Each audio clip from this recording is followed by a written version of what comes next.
नमस्कार। इंजीनियरिंग विषयों में रुचि बनाने और विषय समझ को मजबूत बनाने के लिए शुरू किए गए श्रीदेवी क्लासेज यूट्यूब चैनल पर एक बार फिर आपका स्वागत है। हमारी प्लेलिस्ट इलेक्ट्रिक सर्किट थ्योरी में आज समझते हैं नोडल एनालिसिस में अगर किसी प्रश्न में आइडियल वोल्टेज सोर्स हो और उसका करंट सोर्स के रूप में अगर ट्रांसफॉर्मेशन संभव नहीं हो तो सुपर नोड मेथड से किस तरह से ऐसे प्रश्नों को हल किया जाता है। स्टडी के नोट्स को एक पीपीटी के रूप में इस वीडियो के डिस्क्रिप्शन में दे रहे हैं, जिसकी मदद से आप अपनी स्टडीज को और इम्प्रूव कर सकते हैं। तो शुरू करते हैं आज का ये लर्निंग लेसन। दिए गए प्रश्न में एक प्रैक्टिकल करंट सोर्स और एक प्रैक्टिकल वोल्टेज सोर्स के साथ एक 20 वोल्ट का आइडियल वोल्टेज सोर्स है और 5 रेजिस्टेंस कनेक्टेड है। इन सभी पांचों रेजिस्टेंस में हमें करंट का मैग्नीट्यूड कैलकुलेट करना है और इस क्वेश्चन को हम नोड वोल्टेज एनालिसिस से करना चाहते हैं, लेकिन इस वोल्टेज सोर्स का ट्रांसफॉर्मेशन नहीं हो सकता, इसलिए इसे हम सुपर नोड मेथड से करते हैं। समझते हैं सुपर नोड मेथड किस तरह से ऐसे प्रश्नों को जिनमें आइडियल वोल्टेज सोर्स होते हैं हल करता है।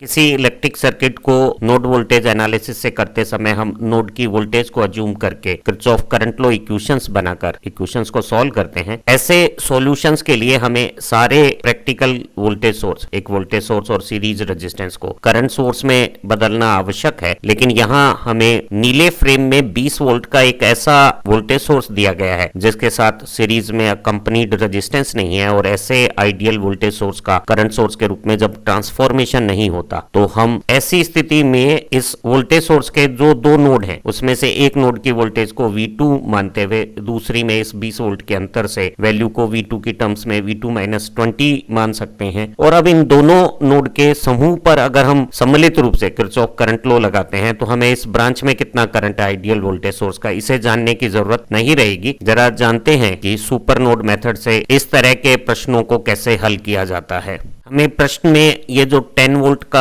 वोल्टेज सोर्स सीरीज में 5 ओम रेजिस्टेंस के साथ जो दिया हुआ है, इसे करंट सोर्स में बदलते समय वोल्टेज सोर्स को हमने शॉर्ट कर दिया है और V/R मान का ये 2 एम्पियर का एक करंट सोर्स 5 ओम के पैरेलल में बना दिया है। तो हमने एक प्रैक्टिकल वोल्टेज सोर्स का यहाँ ट्रांसफॉर्मेशन कर दिया है और अब इस सर्किट में एक नोड को रेफरेंस ग्राउंड पोटेंशियल में मानते हुए दूसरे नोडों की वोल्टेज V1 और V2 अज्यूम की और इस आइडियल वोल्टेज सोर्स की दूसरी तरफ वोल्टेज V2 के रूप में V2-20 वोल्ट हमें प्राप्त हो गई है। और अब हम इस आइडियल वोल्टेज सोर्स के दोनों तरफ के नोड को एक ग्रुप बनाते हुए दो नोड के समूह को सुपर नोड समझते हुए किरचॉफ करंट लॉ इक्वेशंस बनाएंगे। पहले हमने V1 विभव वाले नोड पर किरचॉफ करंट लॉ इक्वेशंस बनानी है। यहाँ 3 ब्रांच है, 10 एम्पियर एक इनकमिंग करंट है, इस 3 ओम के एक सिरे पे V1 विभव और दूसरा ग्राउंड 0 पोटेंशियल है, तो विभवांतर बटा 3 इस 3 ओम का करंट हो गया है जो बाहर जा रहा है। और इस 2 ओम के एक सिरे पे V1 और दूसरे सिरे पे हमने V2 वोल्टेज अज्यूम की है। मान लेते हैं कि V1 V2 से ज्यादा है तो दोनों का जो अंतर है वो 2 ओम में एक करंट भेजेगा। ये आने वाला करंट और ये दोनों जाने वाले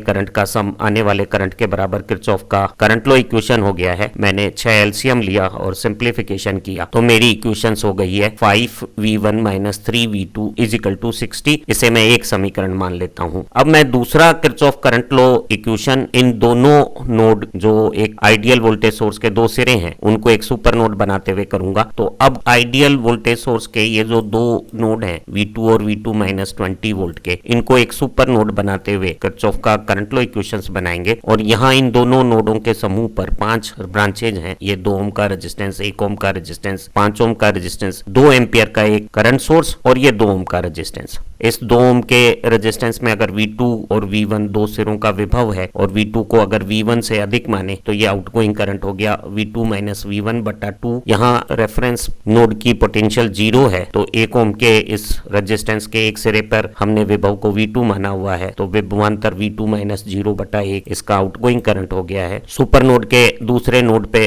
5 ओम के एक सिरे पे ग्राउंड पोटेंशियल 0 है, दूसरे विभव को अगर हम V2-20 माने तो V2-20 ये आउटगोइंग करंट हो गया है। इसी तरह से इस 2 ओम में आउटगोइंग करंट ये हो गया है। सारे आउटगोइंग करंट का जो योग है वो इस इनकमिंग सोर्स करंट 2 के बराबर हो गया है। अगर मैं 10 एलसीएम ले तो 2 का भाग देने पे 5 आया, ये 5V2-5V1 हो गया है, ये 10V2 हो जाएगा। और यहाँ 10 में 5 का भाग देंगे तो ये 2V2-40 हो गया है। 10 में 2 का भाग देने पे 5 आया है, ये 5V2-20 और 5 का गुणा 100 हो गया है। और 10 एलसीएम है तो ये 20 हो गया है। रीअरेंज करने पर V1 की एक टर्म -5 V1 हो गया है, V2 की 5, 10, 15, 2, 17 और 5, 22 वैल्यू हो गई है। और सारे अंक ये -40 और 100 को दूसरी तरफ ट्रांसफॉर्म करूं और सम करूं तो ये 160 हो गया है। तो मेरी एक दूसरी इक्वेशन आ गई है V1 और V2 के रूप में, -5V1 + 22V2 = 160 वोल्ट। तो हमने एक नोड पे किरचॉफ करंट लॉ इक्वेशन बनाई और एक सुपर नोड पे किरचॉफ करंट लॉ इक्वेशन बनाई, और अब हमारे दो अननोन वोल्टेज V1 और V2 की वैल्यू हम ज्ञात कर सकते हैं। पहला नोड जिसकी विभव V1 मानी गई थी उस पर किरचॉफ करंट लॉ इक्वेशन का ये फॉर्मेट है 5V1 - 3V2 = 60, और ये दोनों नोड के समूह इस सुपर नोड पर किरचॉफ करंट लॉ का फॉर्मेट हो गया है -5V1 + 22V2 = 160। इसे मैट्रिक्स के रूप में लिखा जा सकता है। जो V1 के कोफिशिएंट हैं 5 और -5 वो पहले कॉलम में आ गए हैं, और V2 के कोफिशिएंट को -3 और 22 को दूसरे कॉलम में रखकर एक कंडक्टेंस मैट्रिक्स बना दी गई है। V1 और V2 एक कॉलम मैट्रिक्स में हमारे अज्यूम्ड नोड वोल्टेजेस हैं, और इक्वल टू के फॉर्मेट में यहाँ 60 और 160 आ गए हैं। अब हम इस इक्वेशन में क्रैमर का नियम इस्तेमाल करके अगर हमें V1 निकालना है तो V1 के कोफिशिएंट वाला ये जो कॉलम है उसे इक्वल टू के कॉलम से सब्स्टिट्यूट करने के बाद दूसरा कॉलम एज इट इज रखने के बाद इस ओरिजिनल कंडक्टेंस मैट्रिक्स को यहाँ डिनोमिनेटर में हमने लिख लिया है। अब मैट्रिक्स का डिटरमिनेंट वैल्यू निकालने के लिए डायगोनल एलिमेंट का प्रोडक्ट बिना साइन चेंज किए और ऑफ डायगोनल एलिमेंट का प्रोडक्ट साइन चेंज करने के बाद लिख दिया गया है। नीचे 22 और 5 का मल्टीप्लीकेशन 120 और -3 और -5 का प्रोडक्ट +15 आया है। साइन चेंज करने के बाद ये -15 हो गया है। ऊपर सॉल्यूशन सम हो गया है 1320 और 480 का 1800, नीचे 95 का डिवीजन किया तो हमें V1 वोल्टेज 18.95 वोल्ट प्राप्त हो गई है। इसी तरह से हम क्रैमर रूल का इस्तेमाल करके V2 निकालते हैं। V2 को निकालने के लिए हमने जो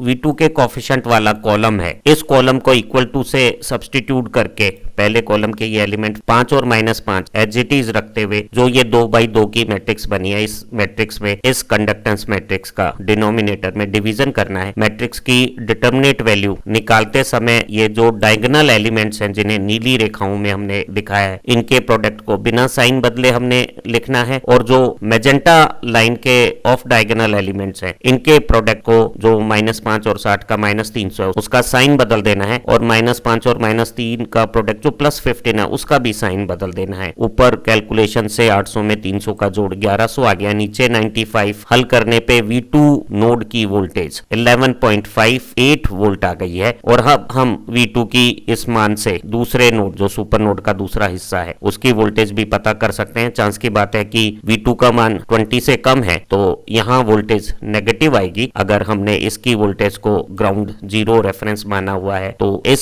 सुपर नोड के दूसरे सिरे की वोल्टेज नेगेटिव आ रही है। हमने पहले नोड और ये जो सुपर नोड है इन पर जो किरचॉफ करंट लॉ की इक्वेशंस बनी थी उन इक्वेशंस को क्रैमर रूल से सॉल्व करके पहले नोड की वोल्टेज 18.95 वोल्ट, दूसरे नोड की वोल्टेज जो सुपर नोड का एक सिरा है 11.58 वोल्ट पता कर ली है, और सुपर नोड के इस दूसरे सिरे की वोल्टेज इस वोल्टेज से 20 कम -8.42 वोल्ट प्राप्त हो गई है। अब इन वोल्टेजेस की मदद से हम सभी रेजिस्टेंसेस के करंट निकाल सकते हैं, लेकिन ध्यान रहे इस 5 ओम के रेजिस्टेंस के साथ सीरीज में 10 वोल्ट का एक सोर्स था जिसे हमने ट्रांसफॉर्मेशन करके करंट सोर्स से निकाल लिया है। तो इस 5 ओम की करंट हमारे ओरिजिनल सर्किट के 5 ओम के करंट से डिफरेंट है, तो हमें ये कैलकुलेशन इस सर्किट में न करके ओरिजिनल सर्किट्स में करनी होगी। बाकी सर्किट की कैलकुलेशंस हम कर सकते हैं। इस 3 ओम के एक सिरे की वोल्टेज 0 और दूसरे की V1 है, तो 3 ओम के ऊपर विभवांतर V1 - 0, V1 का मान 18.95 रखने पर 18.95 वोल्टेज 3 ओम के रेजिस्टेंस में जो करंट बनाएगी वो आ गया है 6.317 एम्पियर, और ये करंट की डायरेक्शन हाई 18.95 वोल्ट से ग्राउंड 0 पोटेंशियल की तरफ है। इसी तरह से इस 2 ओम के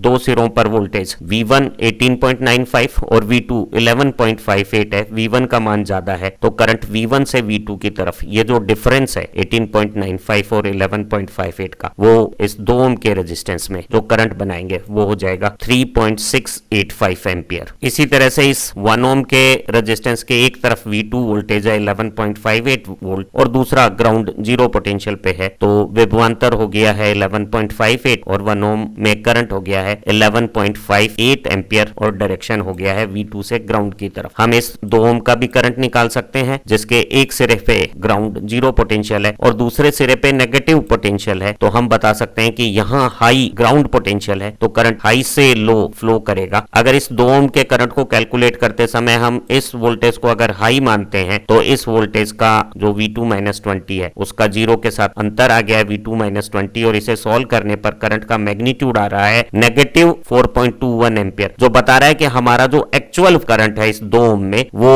उल्टा ग्राउंड रेफरेंस से V2-20 वोल्ट वाले नोड की तरफ फ्लो होगा, जैसा कि इस एरो से दिखाया जा रहा है। और वो वाजिब भी है क्योंकि ग्राउंड का पोटेंशियल जीरो है और इस नोड का पोटेंशियल नेगेटिव है, तो ये लो पोटेंशियल है तो करंट हाई से लो की तरफ इस नीले तीर की डायरेक्शन में फ्लो करेगा। हमने इस प्रश्न को नोड वोल्टेज एनालिसिस से करते समय इस 10 वोल्ट के सोर्स को जिसके साथ सीरीज में 5 ओम का रेजिस्टेंस लगा है उसको एक करंट सोर्स में बदलते समय इस 10 ओम को शॉर्ट कर हटाकर 5 ओम के पैरेलल में 2 एम्पियर का एक करंट सोर्स लगा दिया था। अब इस 5 ओम में करंट निकालने के लिए हम वापस अपने ओरिजिनल सर्किट्स में आ गए हैं और इस 5 ओम के 2 सिरों पर जो विभव है वो एक सिरे पे V2-20 नेगेटिव 8.42 वोल्ट है। ये जो ग्राउंड रेफरेंस है उससे 10 वोल्ट ऊपर प्लस 10 वोल्ट विभवांतर है, तो 5 ओम के जो 2 सिरे हैं उस पे एक पे वोल्टेज 10 वोल्ट है और दूसरे पे -8.42 है। दोनों को घटाने पे ये नेगेटिव वैल्यू घटाते समय ऐड हो गई है और 5 ओम में हमारा करंट 3.684 एम्पियर आ गया है। तो इस तरह से हमने सभी